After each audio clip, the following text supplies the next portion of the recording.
बिस्मिल्लाहिर्रहमानिर्रहीम। मैं हाफिज़ शाहिद मुनीर हूँ। नाज़रीन, 9 मई को गुज़रे हुए साल हो गया है और नई जो 9 मई 2024 में आएगी वो उसको भी तकरीबन 54 दिन बाकी हैं। लेकिन रियासत पाकिस्तान का गुस्सा, इदारों का गुस्सा अभी तक थमने का नाम नहीं ले रहा। आज गुजरांवाला इंसदाद दहशत गर्दी में पेशी थी। अबूरी ज़मानतों की तोसी का मामला था जिसमें पाकिस्तान तहरीक इंसाफ के लाला सदुल्ला पापा और यहाँ पर हसन यूसुफ, कलीमुल्ला ख़ान और पीपी 62 से पाकिस्तान तहरीक इंसाफ के टिकट होल्डर रिजवान सयां, जो कि नवाज़ चौहान साहब से इलेक्शन सूबाई असम्बली का हारे थे, ये सारे लोग आज अदालत में पेश हुए हैं और इनको 26 तक इनकी बेल एक्सटेंड हुई है। इस दौरान पाकिस्तान तहरीक इंसाफ के रहनुमाओं ने इंसदाद दहशत गर्दी के अदालत के मुअज़्ज़ज़ जज साहब को बताया कि जनाब वाला, आप अपने CCTV कैमरास देखें, बाहर बेशुमार नफरी आ चुकी है, जबकि हम अदालत के नोटिस पर यहाँ पर आए हैं और हमें ख़तरा है कि हमें गिरफ़्तार कर लिया जाएगा, क्योंकि बहुत ज़्यादा तादाद में पुलिस है और सिविल कपड़ों में मलबूस लोग भी बहुत ज़्यादा बाहर खड़े हैं। जिस पर ASP सिविल लाइन को बताया गया कि कोर्ट मामलात में मुदाखलत ना की जाए, कोर्ट के रिलीफ का एहतराम किया जाए, और वो बाहर चले गए। ये पाकिस्तान तहरीक इंसाफ के लोगों ने भी समझ लिया कि चूँकि अब अदालत ने ASP सैटेलाइट ऑन को कह दिया है तो लिहाजा कोई गड़बड़ेशन नहीं हो सकती। वो अपने कामों में लग गए। जो ही उनकी जो इतलात है कि बेल उनकी 26 तक एक्सटेंड हुई है, अबूरी ज़मानत में तोसी हुई है, बाहर आए हैं तो रिजवान सयां को, जो PP 62 से पाकिस्तान तहरीक इंसाफ के उम्मीदवार हैं, सिर्फ उनको गिरफ़्तार किया गया है। रिजवान सयां की गिरफ़्तारी के बाद बहुत भगदड़ मची है अहाता अदालत में। अदालत के अहाते से बाहर कचहरी के अंदर एक अजीबो गरीब मछली मंडी का माहौल था। उनके वकला और पाकिस्तान तहरीक इंसाफ के जो वकला हैं, रिजवान गुल और उनकी टीम, उनको बचाने की पूरी कोशिश करती रही। वकला ने बड़ी मुज़ाहमत भी की, पुलिस के सामने डट कर खड़े हो गए, लेकिन पुलिस की नफरी की तादाद ज़्यादा थी। उन्होंने उनको दाएं बाएं किया, एक जगह पर रखा, फिर उसके बाद उनको नामालूम मकाम पर मुंतकिल कर दिया गया है। रिजवान सयां की गिरफ़्तारी से पहले ये बताना नाज़रीन को बड़ा ज़रूरी है कि रिजवान सयां एक पाकिस्तान तहरीक इंसाफ का, गुजरांवाला का एक ऐसा जियाला है जिसने पाकिस्तान तहरीक इंसाफ के लिए, इमरान ख़ान की मोहब्बत के लिए अमेरिकन नेशनलिटी पैसे दे के छोड़ी।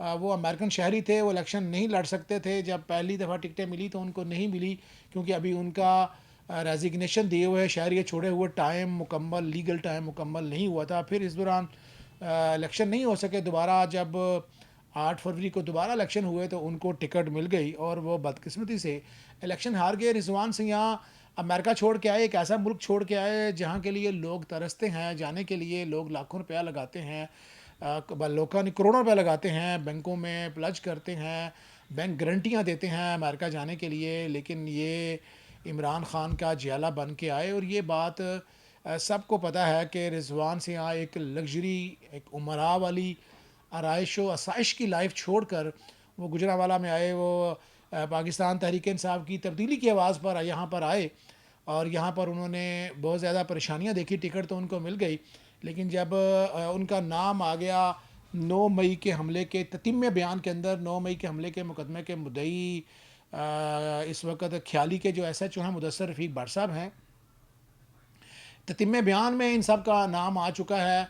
ये उस वक्त जब मुकदमा दर्ज हुआ था, ततीम बयान का मतलब ये हुआ कि होता है कि जब वो मौके पर जब उस वक्त मुकदमा दर्ज हुआ, 9 मई वाला मुकदमा दर्ज हुआ, तो उस वक्त रिजवान सयां का नाम उसमें नहीं था, इनका नाम बाद में डाला गया। यहाँ पर पाकिस्तान तहरीक इंसाफ के MPA साहिबान, MPA मौजूद थे, कलीमुल्ला ख़ान, वो उनको गिरफ़्तार नहीं किया गया। उनकी बेल एक्सटेंशन को मेरा ख़्याल है कंसिडर कर लिया गया है, क्योंकि इतलात ये हैं कि उनके हलके में भी रीकाउंटिंग होने जा रही है। उनको वो भी टेक्निकली जब वहाँ पर होगी, जो गुज़िश्ता रोज़ इलेक्शन आया, अज़हर क़य्यूम नारा जीत गए राना बिलाल एजाज़ अहमद ख़ान साहब से, तो वह दोबारा जब गिनती होगी, जितने भी पोलिंग स्टेशन की गिनती होगी, तो वो इत्तलात ये हैं कि उनका रिज़ल्ट भी वही आएगा जो अज़हर क़य्यूम नारा साहब का रिज़ल्ट आया है और जो तकदीर बनी है बिलाल एजाज़ की। बिलाल एजाज़ साहब से मेरी बात हुई तो उनका कहना था कि वो یہ ٹکٹ چھیننے سے وہ عدالتوں میں جائیں گے، ہائی کورٹ میں جائیں گے، سپریم کورٹ میں جائیں گے، اپنی جنگ جاری رکھیں گے، لیکن یہ کوئی بھی ہیرسمنٹ یا کوئی بھی سختی کہہ لیں اس کو پاکستان تحریک انصاف یا عمران خان سے دور نہیں کر سکتی. اور یہ یقیناً پاکستان تحریک انصاف کے لوگ جو اس وقت بھی اتنے مشکلات کے حالات میں کھڑے ہیں، وہ قابل دید بھی ہیں. اور کیونکہ یہ بڑا مشکل ہوتا ہے کہ اس دفعہ جو ریڈز ہوئی ہیں وہ چادر اور چار دیواری کا تحفظ پامال ہوا ہے، خواتین تک کو ہراساں کیا گیا، گھر کے اندر توڑ پھوڑ ہوئی ہے.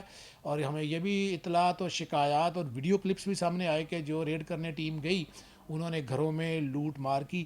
اب جو حالات یہ ہیں کہ وکلاء برادری نے اس کے اوپر شدید مذمت کا اظہار کیا ہے کہ عدالتوں کا احترام نہیں کیا گیا اور وکلاء کے ساتھ بھی دھکم پیل کی گئی ہے اور رضوان سیاح کو گرفتار کر لیا گیا ہے. اگلے 24 گھنٹوں میں یہ بات سامنے آ جائے گی کہ رضوان سیاح کو کس کیس میں گرفتار کیا گیا ہے. لیکن ابھی تک کی اطلاعات یہ ہے کہ اس وقت موقع پر موجود S H O civil line, روپ اور جناح روڈ وغیرہ نے ان کو گرفتار کیا ہے اور ان کو نامعلوم مقام پر منتقل کر دیا گیا. ان کے علاوہ کسی کو بھی گرفتار نہیں کیا گیا، چونکہ جو 8 فروری کے الیکشن ہوئے ان میں جو پاکستان تحریک انصاف کے امیدواروں کو جن کو ٹکٹیں ملی اور وہ کھڑے رہے کہ انہوں نے الیکشن لڑنا ہے، وہ تمام لوگ 9 مئی کے حملے کے اندر تتمہ بیان کے اندر، یعنی ایف آئی آر کے بعد جو ایک کمپلیٹ بیان ہوتا ہے اس میں وہ نامزد ہیں. اسی سلسلے میں تمام لوگ یہاں پر آئے تھے. حسن بٹر وہاں پر نہیں آ سکے جو جن کا تعلق فیروز والا کے علاقہ سے ہے، وہ وہاں پر موقع پر موجود نہیں تھے. ان کی ٹیمیں موجود تھیں، تاہم ڈیٹ سب کی ایکسٹینشن ہو چکی ہے. لیکن اس کے باوجود رضوان سیاح کو گرفتار کر کے نامعلوم مقام پر منتقل کیا. جو ہی ان کی ایف آئی آر سامنے آتی ہے ان کی گرفتاری پولیس ڈپارٹمنٹ ظاہر کرتا ہے. ہم اپنے ناظرین تک یہ بھی اطلاعات پہنچائیں گے کہ وہ اس وقت کہاں ہے، کس تھانے کی حراست میں ہے، کیا وہ سی آئی اے کے پاس ہے، گجرانوالہ کینٹ کے حراست میں ہے، یا کسی اور تھانے میں ان کے خلاف کوئی مقدمہ درج ہے جس میں ان کو گرفتار کیا گیا ہے.